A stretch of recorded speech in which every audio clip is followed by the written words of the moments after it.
Halo pemirsa, apa kabar? Senang sekali saya Imam Asyari bisa kembali menemani Anda di program yang syarat dengan informasi inspiratif dan juga informasi kesehatan untuk Anda dan keluarga. Inilah dia, Bincang Sehati.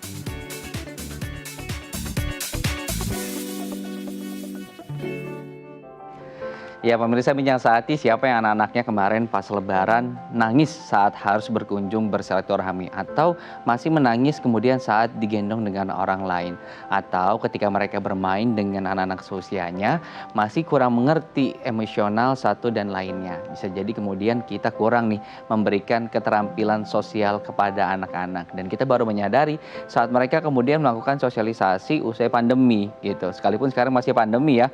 Nah, tapi ada juga kemarin yang melakukan silaturahmi. Nah, kita mulai tahu nih dan juga paham gitu bahwa wah ternyata anak-anak kita ini kurang keterampilan sosial karena anak-anak perlu kemudian mendapatkan dampingan dari kita untuk bisa kemudian mereka memiliki keterampilan sosial yang baik dan juga pas saat melakukan sosialisasi dengan teman-teman sesamanya. Nah, inilah akan menjadi pembahasan kita. Tapi sebelum kita masuk ke tema tersebut, penting juga nih untuk kita memperhatikan beberapa hal saat melakukan aktivitas. Salah satunya adalah permasalahan saraf kejepit karena dengan kita memiliki permasalahan tersebut sulit untuk kita memberikan pendampingan kepada anak atau sulit untuk kita beraktivitas sosial di lingkungan kita. Apa sih kemudian fun fact-nya? Yang pertama adalah olahraga untuk penderita saraf kejepit. Yang pertama adalah peregangan. Nah, peregangan ini bisa menjadi salah satu fisioterapi yang mudah dan juga gampang dilakukan setiap hari karena dengan melakukan peregangan ini kita kemudian bisa memberikan oksigen kepada saraf ataupun tulang yang ada di belakang punggung kita ini. Nah, ini bisa dilakukan rutin setiap hari selama 10 menit dan usahakan dilakukan setiap pagi hari pemirsa. Berikutnya adalah yoga. Nah, yoga dengan kita melakukan hal tersebut, kita mengharapkan tubuh kita semakin tegap, kita sesuai dengan posturnya yang baik. Dengan begitu kemudian tidak ada permasalahan-permasalahan seperti tadi tulang saraf kejepit gitu, terutama di bagian belakang. Karena sering terjadi kemudian di bagian belakang ini adanya lumbar yang pecah gitu dan kemudian menekan saraf tersebut. Nah, dengan kita melakukan aktivitas tadi seperti peregangan dan juga yoga, tubuh kita menjadi tegap. Nah, kurang tekanan di belakang ini yang membantu kita kemudian bisa beraktivitas kembali atau setidaknya mengurangi rasa sakit pemirsa.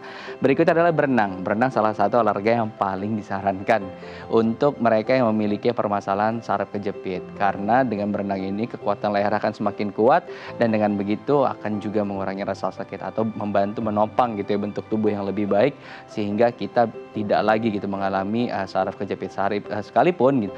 Yang disarankan adalah melakukan operasi begitu ya. Tapi kemudian ada fase-fase operasi juga yang tidak bisa dilewatkan oleh para penderitanya karena tadi persentase keberhasilan yang kemudian kecil sehingga melakukan fisioterapi yang diharapkan bisa mengurangi rasa sakit dan juga memperbaiki postur tubuh Anda.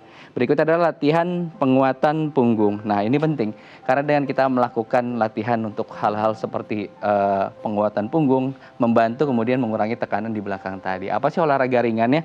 Pertama ada plank, terus kemudian juga curl up yang ini bisa dilakukan setiap hari, setiap pagi selama 10 menit.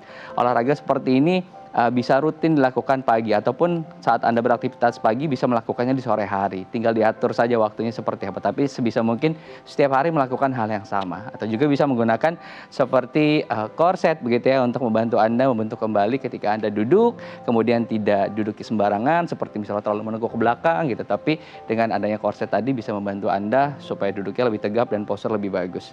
Selanjutnya berjalan kaki.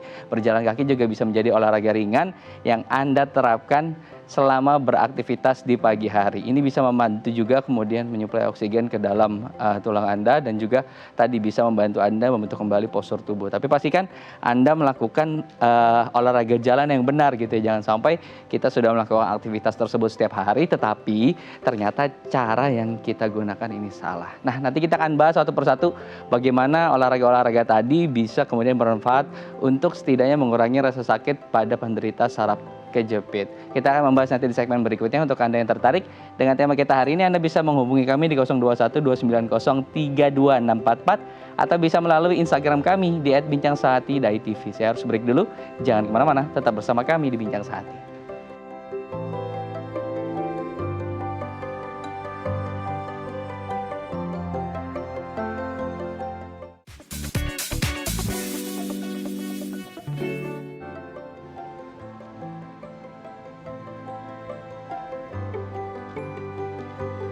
Ya, terima kasih Anda masih bersama kami di Bincang Sehati. Di segmen sebelumnya saya sudah bacakan satu persatu fun fact seputar bagaimana olahraga ringan yang bisa diterapkan oleh para penyandang ataupun yang saat ini menderita saraf kejepit. Nah, olahraga ini kemudian bermanfaat, kita bisa terapkan setiap harinya. Untuk membahas satu persatu sudah bersama saya Dr. Eka Watidani selaku spesialis saraf. Selamat pagi Dr. Eka, apa kabar Dok? Assalamualaikum.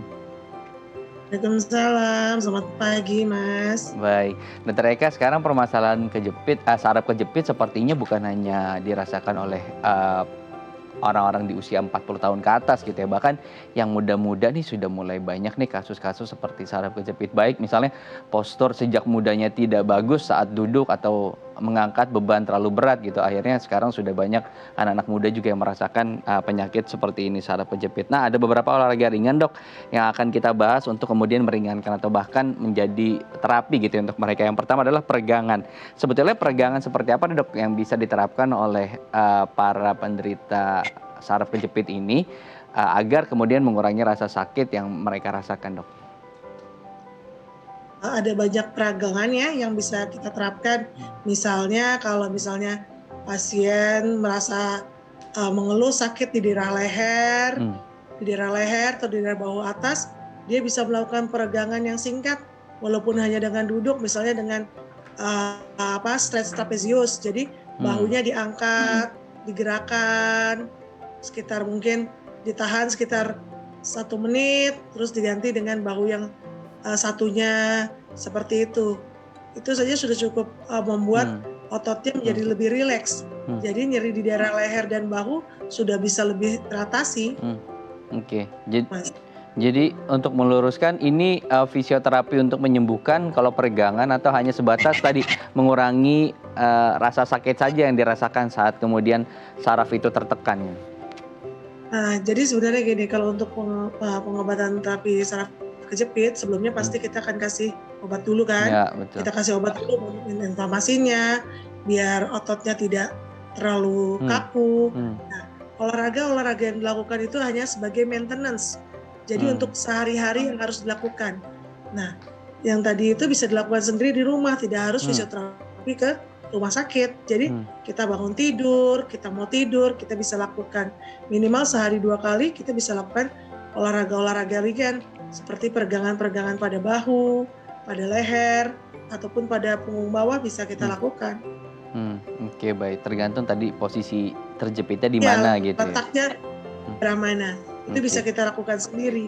Baik, dan itu salah satu solusi yang bisa dilakukan di rumah tanpa kemudian harus melakukan fisioterapi di rumah sakit.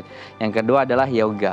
Seberapa efektif nih yoga ini bisa membantu kemudian kita tadi melakukan bagian dari fisioterapi atau maintenance, dan juga gerakan-gerakan seperti apa sih di yoga ini yang lebih cenderung untuk tadi maintenance harian yang memiliki permasalahan saraf kejepit Dok? Yoga itu kan pada dasarnya sama dengan peregangan ya, Hmm. Mas ya. Jadi kalau yoga itu dari pengalaman praktek saya, pasien-pasien itu banyak sekali yang dengan yoga ataupun pilates sangat terbantu. Kan yoga ada gerakan-gerakan yang misalnya seperti menggerakkan kayak stretch trapezius atau Hmm. side Hmm. bends, itu bisa dilakukan, Hmm. bisa digerakkan, bisa dilakukan. Jadi itu dengan pasien yang sering melakukan yoga, Hmm. itu juga sangat banyak gerakan-gerakan yoga yang kita juga anjurkan untuk pada para Hmm. penderita saraf kejepit untuk bisa dilakukan di rumah. Oke, baik. Ada saran mungkin yang gerakan yang harus dibatasi, karena kalau kita lihat cukup luas gerakan yoga dan ada beberapa yang cukup ekstrim begitu ya, sampai misalnya harus Mungkin membentuk pose tertentu gitu. kayak yang flying yoga aja yang enggak. Tapi kalau yang flying yoga itu mungkin jangan dulu, atau yang pokoknya seperti yang mungkin jumping itu jangan dulu. Jadi gerakan-gerakan yang hanya peregangan semata aja yang bisa dilakukan sambil di atas matrasnya. Jadi jangan yang ekstrim, yang gerakan yang kita putar badan kita sejauh 90 derajat gitu-gitu nggak usah. Jadi jangan Jadi karena yang kepentingan, ringan lah. iya. Jadi yang bermanfaat tadi yang peregangan saja ya Dok ya. Jangan kemudian Ya, gara-gara cukup dengan ingin bertangan. posting gitu ya, akhirnya memaksakan untuk flying yoga, padahal kita memiliki Susah. permasalahan saraf kejepit itu bahaya banget. Oke, baik. Kemudian berenang. Nah, ini kenapa kemudian para penderita begitu ya penyakit saraf kejepit ini selalu disarankan untuk melakukan berenang? Apa yang spesial dari berenang ini untuk mereka? Berenang itu kan intinya kita menggerakkan otot-otot secara bersamaan ya, reguler ya. Jadi sangat bermanfaat. Kalau misalnya dia menderita saraf kejepit di leher, kita sangat anjurkan berenang untuk gaya katak. Oke. Seperti itu. Kalau untuk misalnya saraf kejepitnya di daerah punggung bawah biasanya kita anjurkan untuk berenang gaya bebas. Karena dengan berenang semua gerakannya kan simetris bersamaan. Iya. Oke. Kalau untuk orang-orang tua ya, yang udah di atas 60, yang udah berenang susah, biasanya kita anjurkan jalan kaki saja di kolam renang. Oke, ya saya suka melihat beberapa lansia melakukan aktivitas seperti itu ya, berjalan dari ujung ke ujung saja gitu tanpa tadi melakukan gerakan seperti gaya katak ataupun ya betul. Oke, baik. Nah, bagaimana dengan diving? Apakah kemudian masih boleh mereka yang mengalami saraf kejepit ini melakukan aktivitas berenangnya yang diving harus menyelam ke bawah gitu? Sebenarnya kalau memang dia tidak sedang nyeri, diving nggak ada masalah sih. Nggak ada masalah ya. Jadi aktivitas hobi seperti itu masih bisa dilakukan ya gitu? Tetap nggak masalah, itu kan diving juga nggak lama. Oke, karena baik. Kemudian berikutnya ada latihan penguatan punggung. Nah, ini kan juga cukup luas ya, latihan penguatan punggung. Latihan penguatan punggung seperti apa dok yang bisa diterapkan ringan oleh masyarakat di rumah saat pagi dan juga sore hari? Penguatan punggungnya kalau saya sih lebih menganjurkan seperti yang kayang. Oke. Yang tadi saya lihat itu sering saya anjurkan kepada para pasien saya. Ya, sesuai dengan gambar yang ini, latihan penguatan punggung ini cukup kita tahan, takutnya perut dan bokong kita angkat seperti ini, kita tahan selama 20 detik. Itu sudah cukup. Nanti kita bisa ulangi lagi dengan dengan kegiatan yang lain. Biasanya selalu saya anjurkan itu selama 5 menit berulang-ulang. Dilakukan di waktu pagi sama mau tidur malam. Sudah cukup. Karena dengan peregangan penguatan punggung kayak gini kan semua ototnya ini bergerak. Ya kan, relaksasi. Penguatan punggung ini sangat bagus untuk saraf kejepit yang di daerah punggung bawah. Oke. Bagus sih. Ini untuk repetition-nya Dokter Eka, satu gerakan itu berapa kali pengulangan, Dok? Kalau saya biasanya satu gerakan itu sekitar 20 detik. Biasanya saya kasih pasien saya untuk misalnya kayak saraf yang kejepit di punggung, mungkin sekitar 4-5 gerakan. Selanjutnya akan diulang-ulang selama 5 menit saja. Itu sudah cukup menolong. Tinggal istiqomah setiap hari begitu ya, rutin setiap hari. Iya, istiqomah aja setiap bangun tidur pagi sama mau tidur malam, itu sudah cukup. Banyak pasien saya akhirnya yang tidak terlalu berat ya, itu dengan olahraga begitu saja sudah tertolong, tidak harus pergi ke rumah sakit untuk fisioterapi. Seperti kita ketahui pada saat pandemi gini kan banyak orang riskan pergi dari rumah seperti itu. Baik, asal tadi ya harus tekun, sebetulnya kuncinya itu ya, harus tekun melakukan aktivitas tersebut. Berjalan kaki, konsisten gitu. Nah, berjalan kaki dok, ternyata juga memiliki manfaat ya untuk mereka yang memiliki saraf kejepit. Apa sih kemudian manfaat dari berjalan kaki ini?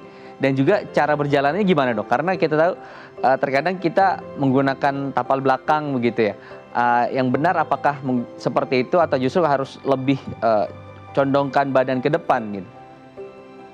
Enggak sih, pada intinya gini, kalau pasien saraf kejepit itu, saya selalu anjurkan berjalan kaki, santai, itu tidak apa-apa. Yang penting tidak ada adegan jumping, seperti mungkin kayak itu kita tidak anjurkan. Karena pada misalnya sudah terjadi diskus di tulang belakangnya ini agak geser, itu sangat berbahaya. Jadi saya anjurkan memang olahraga ringan aja Pak, jalan kaki santai aja.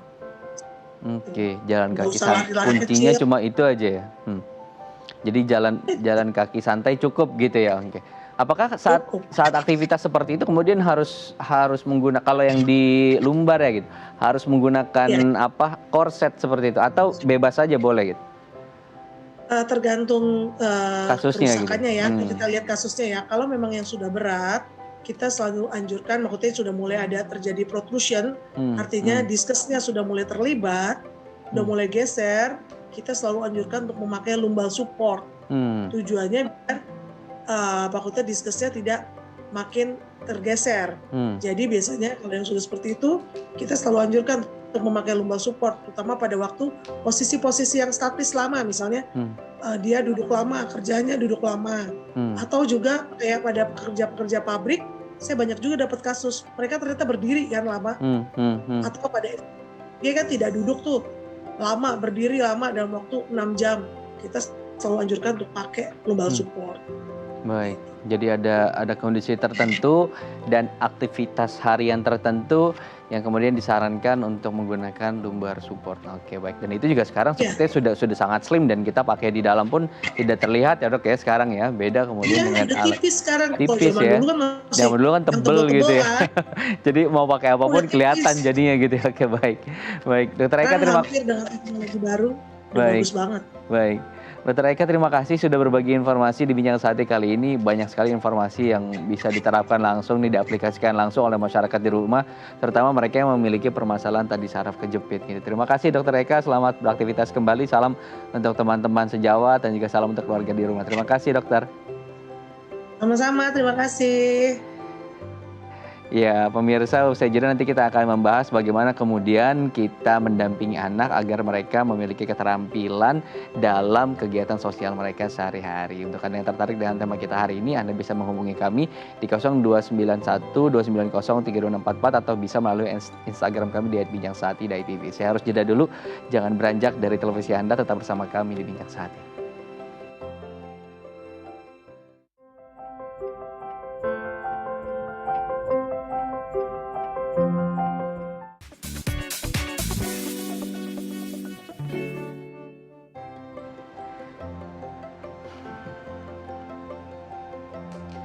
Anda masih bersama kami di Bincang Sehati. Di segmen kali ini kita akan membahas bagaimana kita bisa membekali keterampilan sosial kepada anak. Karena di masa pandemi sulit untuk kita meluangkan waktu untuk anak-anak yang melakukan aktivitas sekalipun kita ada di rumah.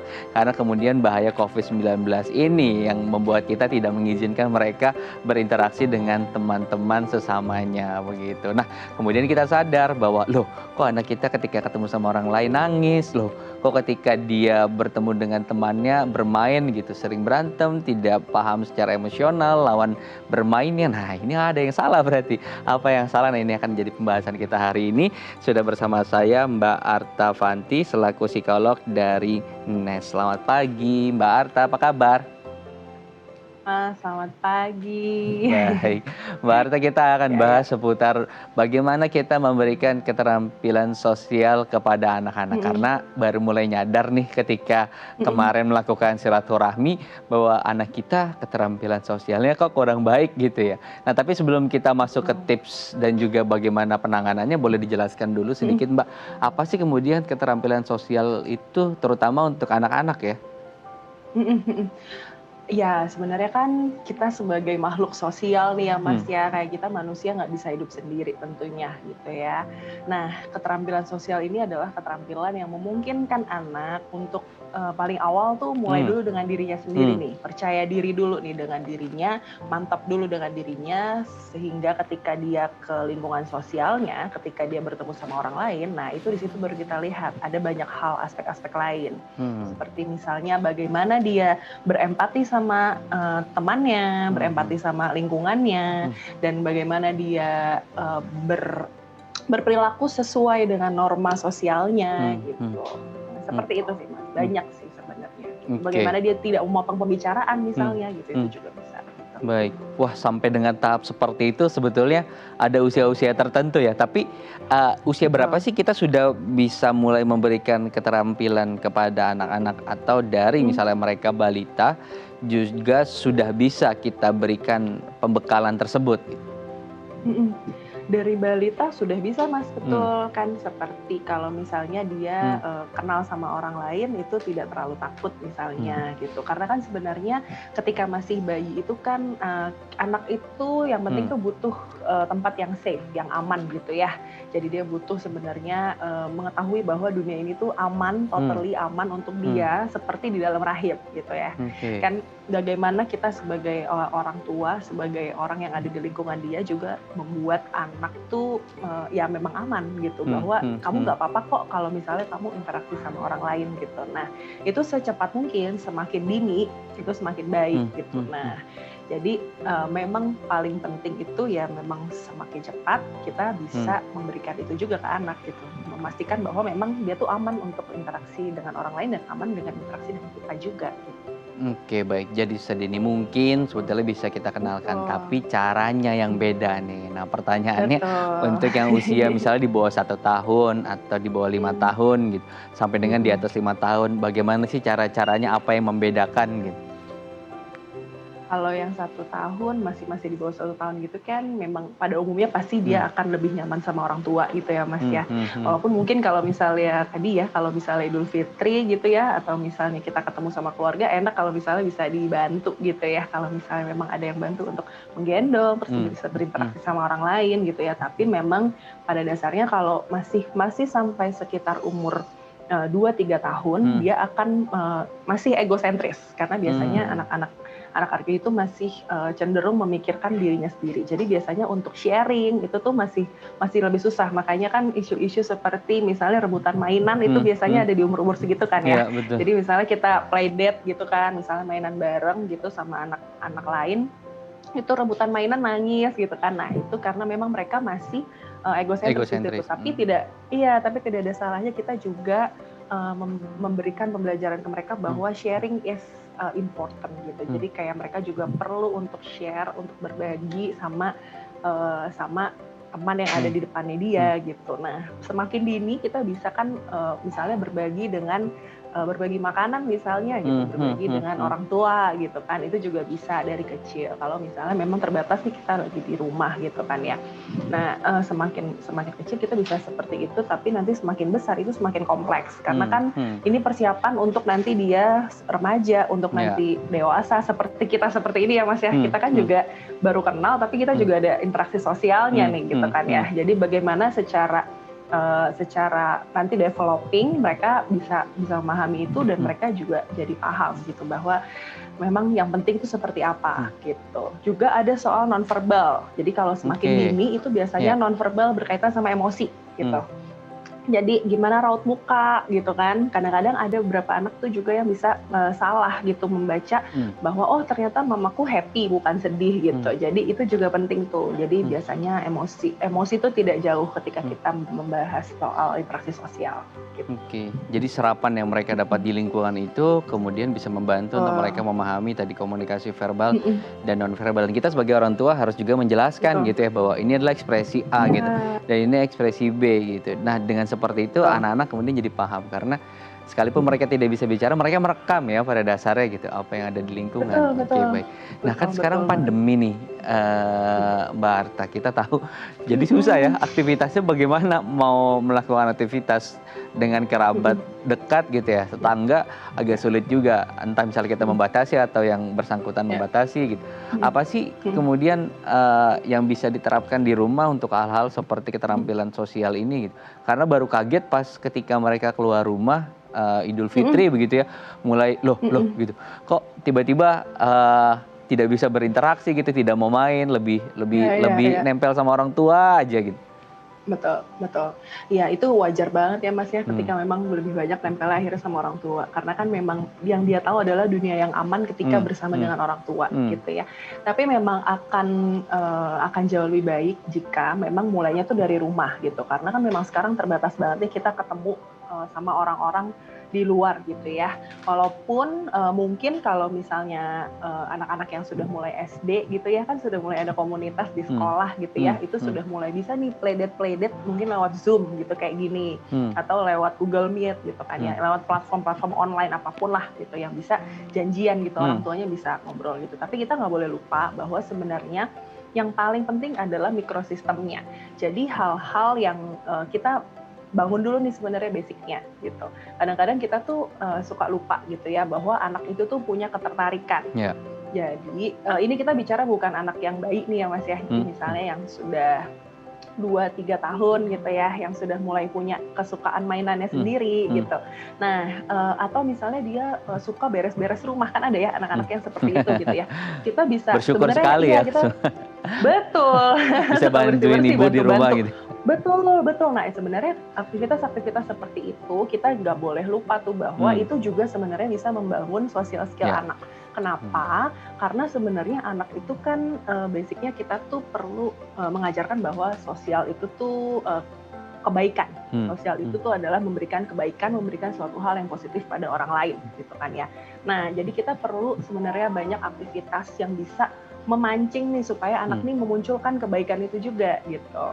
Jadi misalnya ketika dia mau membantu beres-beres rumah gitu ya, atau misalnya dia mau bantu untuk papanya lap-lap mobil gitu ya, silakan gitu. Ada hal-hal yang bisa kita, misalnya dia baru bisa lapnya kacanya di bagian bawah doang ya nggak apa-apa gitu kan, kaca atau misalnya bagian mobil di bagian bawah gitu kan, itu nggak apa-apa gitu. Atau misalnya bantu cuci piring tadi, dia bantu untuk bawain mangkoknya, bawain piringnya gitu. Hal-hal simpel seperti itu gitu yang memang di kondisi yang terbatas ini gitu ya. Nah, ketika nanti dia siap ke lingkungan yang umum gitu, jadi dia terbiasa untuk memberikan suatu kebaikan, memberikan suatu hal yang memang bisa bermanfaat untuk lingkungannya gitu. Jadi dia terbiasa. Sebenarnya itu sih, Mas. Jadi dilibatkan dalam aktivitas sehari-hari. Sekecil apapun aktivitas tersebut ya, itu bisa kemudian membantu mereka berkembang secara keterampilan sosial, sekalipun saat membantu justru malah membuat lebih rusuh begitu ya. Kadang-kadang rusuh, kadang-kadang lebih rusuh dan berantakan ya. tapi kemudian kadang-kadang efek jangka panjang itu yang kita perlukan nanti, dan dia perlukan juga saat melakukan sosial. Oke, jangan anak-anak disuruh tidur karena kita mau kerja ya di rumah. Tiba-tiba anak-anak mau disuruh tidur aja kamu gitu. Baik. Kadang-kadang dipaksa tidur gitu. Dipaksa tidur. Mbak Arta, kita harus jeda dulu. Nanti di segmen berikutnya kita akan banyak berbincang lagi bagaimana cara kita kemudian mengidentifikasi anak kita ini punya keterampilan sosialnya sudah sampai tahap mana sih, sudah sampai tingkat mana sih. Nanti kita akan bahas ya pemirsa ya. Jangan kemana-mana, tetap bersama kami di Bincang Sehati.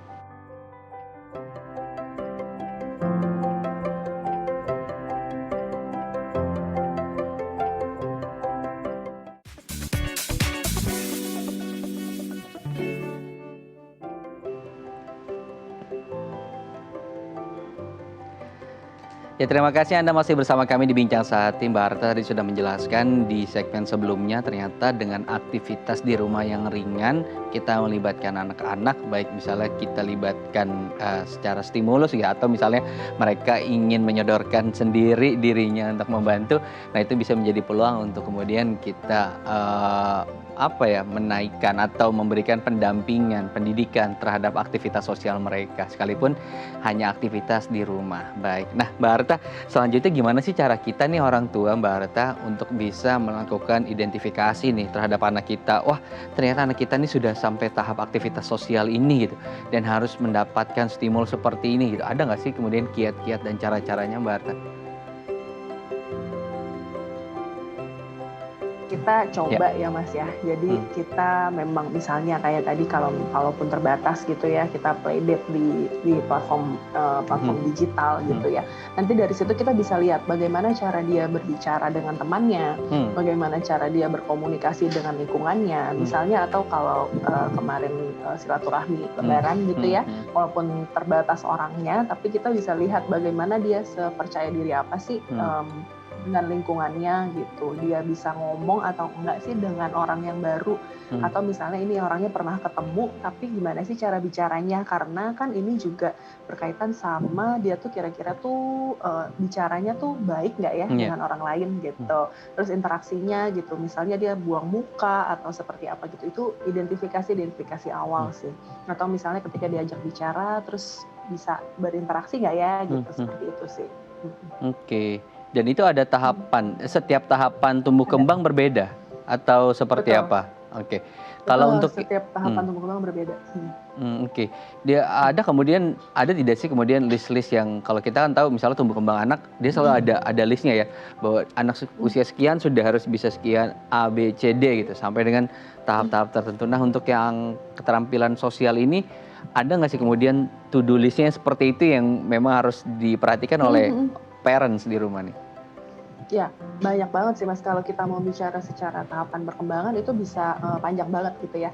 Tapi secara umum sebenarnya lebih ke itu sih yang paling basic ya, dia memahami emosi sebenarnya, memahami emosi. Emosi itu nggak cuma marah ya, karena kalau misalnya kita umumnya bilangnya, ih lagi emosi gitu, padahal itu enggak. Emosi itu banyak, ada sedih, ada senang, ada kaget, takut, itu juga emosi. Jadi seberapa peka misalnya ada temannya dia yang ketakutan nih, udah ketakutan ular, tapi malah makin diberikan ular gitu kan, itu kan bullying gitu jadinya ya jatuhnya gitu kan. Jadi seberapa paham dia sama emosi gitu yang pertama. Yang berikutnya itu berkaitan dengan bagaimana dia bisa berkomunikasi juga. Jadi dia juga selain dia peka sama emosinya sendiri dan emosinya orang lain, dia juga bisa berkomunikasi di waktu yang tepat juga gitu. Nah, walaupun kalau misalnya masih terlalu kecil, kita nggak bisa expect terlalu banyak ya, karena kan biasa tadi ya kita balik ke yang egosentrisnya mereka masih ada gitu ya.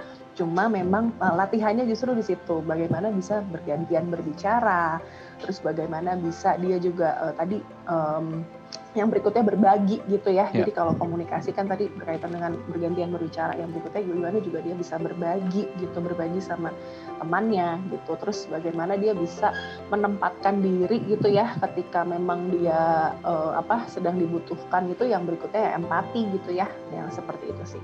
Jadi yang paling mendasar itu biasanya soal itu, sama bagaimana dia yang tadi sih ya, emosi itu kaitannya sama juga dengan non-verbal cues gitu. Jadi kalau misalnya memang orang sudah tidak terlalu nyaman bicara sama dia juga perlu trik-trik lain nih untuk gimana caranya supaya orang lain bisa mau bicara sama dia gitu. Misalnya seperti itu gitu. Dan jadi emosi itu masuk non-verbal ya. Dan itu di atas 2-3 tahun ya? Iya, betul. Ya, hal seperti itu gitu, karena tadi ya di usia tersebut, di bawah usia tersebut kemudian egosentrisnya masih ada dan sulit untuk melakukan identifikasi yang tadi disebutkan oleh Mbak Arta. Baik, ada pemirsa yang ingin menanyakan langsung melalui Instagram, saya akan bacakan ya Mbak Arta ya. Dari @susilawati. Mbak Arta, anak saya sekarang kelas 5 SD. Sejak sekolah online dia jadi malas belajar karena tidak ada guru yang menegur. Bagaimana cara mendidik anak yang baik selama menjalani aktivitas sekolah online? Nah, ini masalah semua orang tua sepertinya. Betul. Gitu ya. Gimana nih Mbak cara menangani Mas. yang seperti ini, malas belajar karena nggak ada guru yang negur kemudian? Ya, basicnya kita perlu tahu ya, kebetulan kan karena profesi saya juga psikolog pendidikan, jadi saya bukan cuma menerima keluhan dari orang tua, tapi juga dari guru, dari sekolah, itu juga umum gitu ya. Jadi sebenarnya kita perlu tahu juga nih bahwa pihak sekolah juga tidak semudah itu gitu ya untuk menghadapi kondisi pandemi yang seperti ini, karena kita sendiri tuh nggak pernah tahu bahwa kondisi ini akan terjadi gitu ya Mas ya. Kayak kita juga kaget semuanya dengan kondisi ini gitu ya. Jadi konsep bahwa perlu ada guru yang menegur itu sepertinya bukan salah, tapi kita perlu mengetahui bahwa kita juga perlu kerjasama sebenarnya yang baik. Jadi kita akan jauh lebih baik kalau misalnya kita juga menerapkannya prinsipnya kerjasama nih antara orang tua dan guru. Jadi kita bisa mungkin kalau dari sekolah gitu ya, di sini ada pihak sekolah yang mendengarkan gitu ya, dari sekolah bisa nih menghubungi orang tua, ada jadwal rutinnya gitu. Jadi bisa mengajak orang tua gitu untuk rutin, Bu, ini diupdate gitu orang tuanya gitu ya. Ya, termasuk kalau misalnya ada anak yang kan bisa aja nih ada yang bolos gitu ya, kayak nggak masuk di Zoom gitu kan ya, itu juga bisa tuh. Ada beberapa juga ada yang seperti itu gitu. Jadi pihak sekolah juga perlu update terus gitu ya. Nah, sebaliknya orang tua juga akan jauh lebih baik kalau membangun hubungan juga nih sama guru gitu, sama guru kelasnya, sama guru mata pelajarannya, sama pihak sekolah gitu.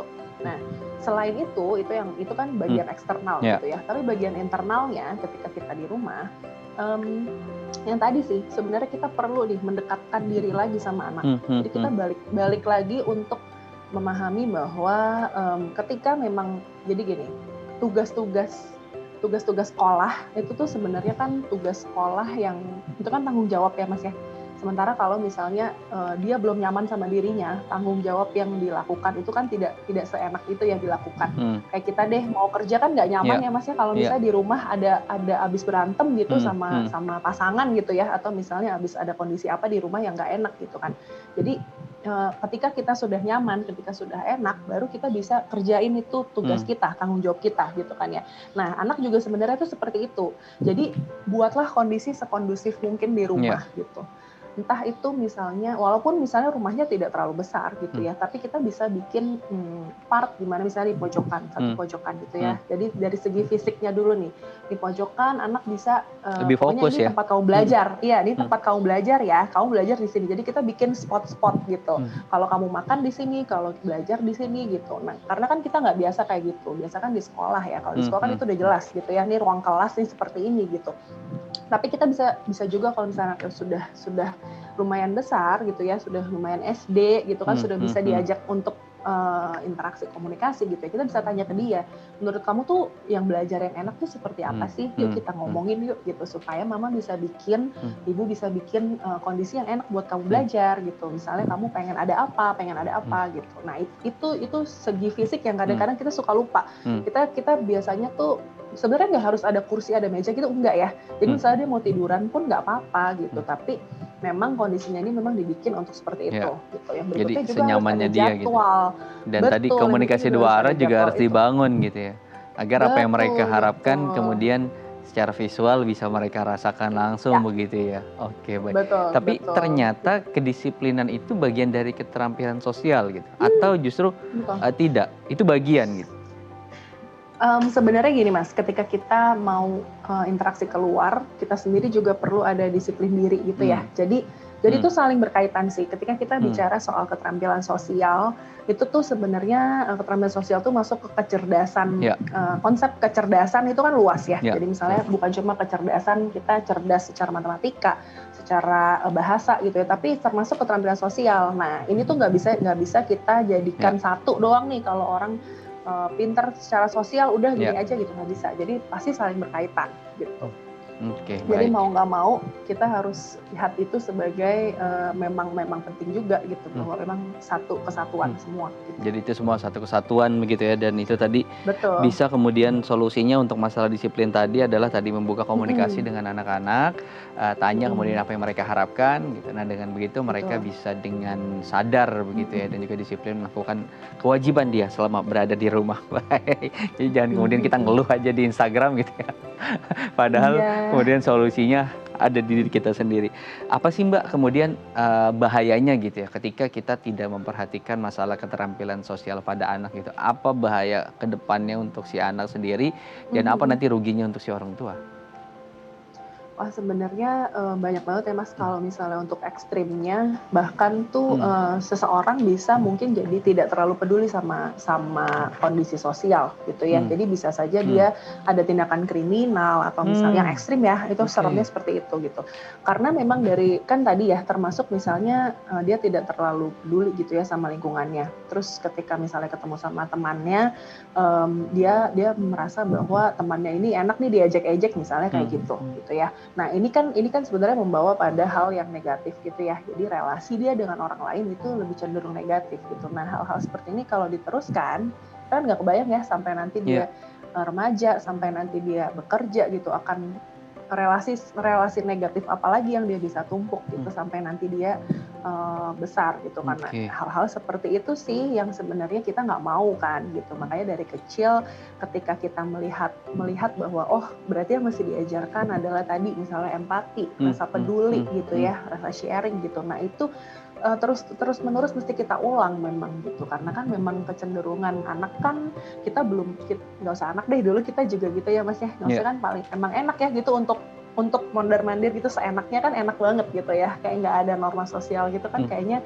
ya wajar-wajar aja gitu kan ya. Itu kan kita mesti lihat anaknya gitu ya, seberapa jauh. Psikopat juga sebetulnya awal mulanya dari itu ya. Saya pikir kemudian psikopat itu hanya dari ketika mereka dewasa gitu. Tapi ternyata karena kurangnya keterampilan sosial saat kecil itu bisa juga efek ekstrimnya tadi sampai sana ya. Tapi ada nggak sih ruginya Mbak untuk orang tua dalam masa nanti kan? Kalau misalnya tadi kita bicara soal psikopat itu terlalu agak ekstrim gitu ya. Sebenarnya kan psikopat ini luas gitu ya.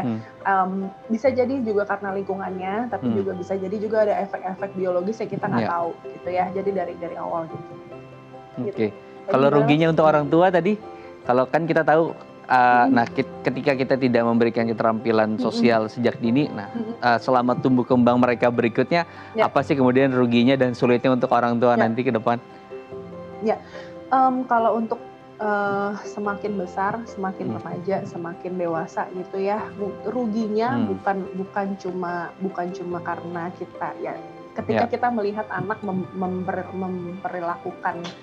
melakukan hal tersebut ke orang lain aja tuh kan kadang-kadang kita kayak ini sebenarnya apa yang terjadi ya gitu kan ya Mas ya. Jadi kan kita rugi di kita adalah kita jadi sebenarnya bertanya-tanya nih sebenarnya kenapa anakku juga seperti itu gitu kan ya. Jadi kayak jadinya juga bingung juga gitu. Di hal lain juga sebenarnya semakin kita semakin kita remaja itu kan semakin anak remaja kan anak semakin banyak menghabiskan waktu sama lingkungannya gitu ya.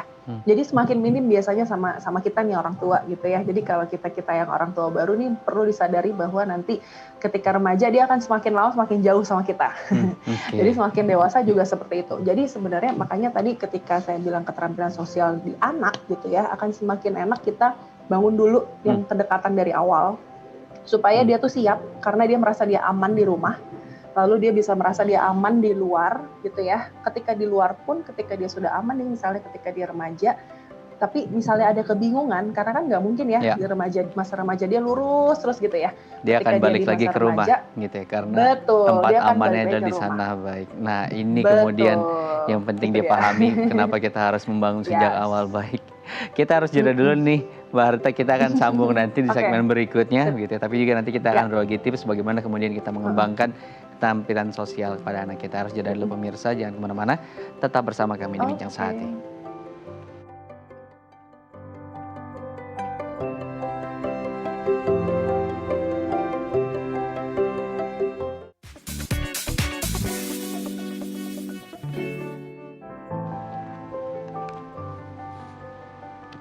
Terima kasih Anda masih bersama kami di Bincang Sehati. Di segmen terakhir kita akan berbagi tips bagaimana kita mengembangkan keterampilan sosial pada anak. Nah Mbak Harta, kita akan bacakan satu persatu ya. Yang pertama adalah memperbanyak kegiatan bersama di rumah. Mungkin bisa dibahas kembali kegiatan seperti apa yang bisa kita lakukan bersama anak-anak untuk menumbuhkan tadi keterampilan sosial mereka. Seperti tadi yang sebelumnya itu kayak beres-beres rumah itu sebenarnya adalah hal yang paling membantu dan menguntungkan juga untuk kita. Atau misalnya masak bersama itu juga bisa tuh Mas. Jadi masak hal-hal yang simple gitu ya. Jadi kayak bola-bola ubi gitu ya sambil ucap-ucap sambil bisa ngobrol sama anak gitu ya misalnya. Atau misalnya aktivitas di rumah seperti membaca cerita kalau malam-malam ada yang biasa untuk baca cerita untuk anak gitu ya. Terus apalagi kalau misalnya anaknya sudah mulai bisa bertanya. Jadi ini juga penting nih ketika misalnya anaknya banyak bertanya atau hal-hal yang misalnya dia lagi melakukan sesuatu terus dia banyak pertanyaan. Nah, itu sebisa mungkin kita menjawab apa yang ditanya sama anak. Karena kalau enggak, ini yang bisa membuat nanti pengalaman dia tidak enak gitu ya. Ketika ditanya sama orang, kita diam aja gitu. Karena kan memang orang tuaku kok diam aja. Jadi misalnya nanti ketika dia keluar, ditanya sama orang, dia diam-diam juga gitu. Nah, hal-hal seperti itu sih. Jadi itu yang perlu kita jawab juga. Kalau misalnya kita nggak tahu, kita bisa bilang, nanti ya mama cari tahu dulu ya gitu. Karena kan kadang-kadang pertanyaan anak suka ajaib banget ya gitu. Jadi kayak, tiba-tiba kita nggak tahu dan nggak tahu penjelasannya apa. Betul gitu. Jadi aktivitas ringan tadi bisa di rumah, termasuk hobi ya, yang buat ayah punya hobi, salah hobi apa bisa juga libatin anak-anaknya gitu ya. Betul. Biar siap-siap nanti kemudian ketika hobinya sama, nah jadi nggak usah repot-repot beliin mainan baru karena hobinya sama. Iya, enak banget. Kemudian bermain online tapi dengan pengawasan, benar nggak sih? Kemudian cara ini bisa digunakan, apalagi untuk ayah-ayah ataupun bapak-bapak yang suka main game online. Bareng gitu ya, iya bisa sih Mas, bisa digunakan karena biasanya kan kalau main game online yang remaja gitu ya banyaknya kan sendirian gitu ya, walaupun memang di situ kan juga ada teman-temannya untuk berinteraksi gitu ya. Kita bicara soal bagaimana ketika kita main game online tapi kita juga sambil ngobrol nih sama anak di sebelah gitu ya. Jadi walaupun misalnya ketika dia sudah remaja dia main, jadi kita bisa sebenarnya sambil tanya-tanya, ini sebenarnya apa, ini apa gitu. Jadi kita pengen cari tahu dulu nih, karena biasanya kita bangun ketertarikan sosial sama orang kan juga gitu ya. Misalnya, oh kamu suka film Korea juga, oh kamu suka film Korea juga, oke kita nyambung gitu kan ya. Sama sebenarnya sama anak juga kayak gitu. Jadi kalau misalnya anak lagi suka apa, kita coba mau cari tahu dulu nih sebenarnya apa yang dia lagi suka, dan kita bisa lihat raut mukanya juga kan ya, kayak emang dia seneng banget nih melakukan ini gitu, terus pengen cari tahu lebih jauh gitu. Jadi kita juga bisa walaupun kalau misalnya online ini kita perlu manage waktunya ya gitu, karena kalau misalnya terlalu lama, terlalu intens itu juga tidak terlalu baik gitu kan ya. Malah nanti terlalu over kita, gitu ya kalau misalnya kita memberikan waktu yang terlalu lama gitu kepada mereka. Tapi kalau dilihat dari sisi positif negatifnya, sebetulnya lebih banyak mana sih untuk yang online? Karena agak beririsan gitu ya. Ya, agak kontroversial ya. Karena sebenarnya gini, yang penting tuh adalah di mana ketika dia beraktivitas online ataupun dia beraktivitas satu arah gitu ya, yang memang apa kayak nonton TV gitu kan ya, itu kan biasanya kan juga yang buruknya adalah ketika dia tidak bisa lagi berkomunikasi gitu kan ya. Gitu. Jadi kayak tidak bisa lagi berkomunikasi dan tidak bisa menempatkan diri dengan apa yang ada di dirinya yang saat ini. Tubuhnya kan lagi di sini, tapi ternyata di layarnya itu kan kemana-mana gitu kan ya. Gitu. Jadi itu sih ada baiknya memang ada batasnya, walaupun secara sisi positifnya itu juga mereka sebenarnya ada beberapa yang juga main game online tuh sebenarnya juga mereka tetap berinteraksi sama orang lain gitu.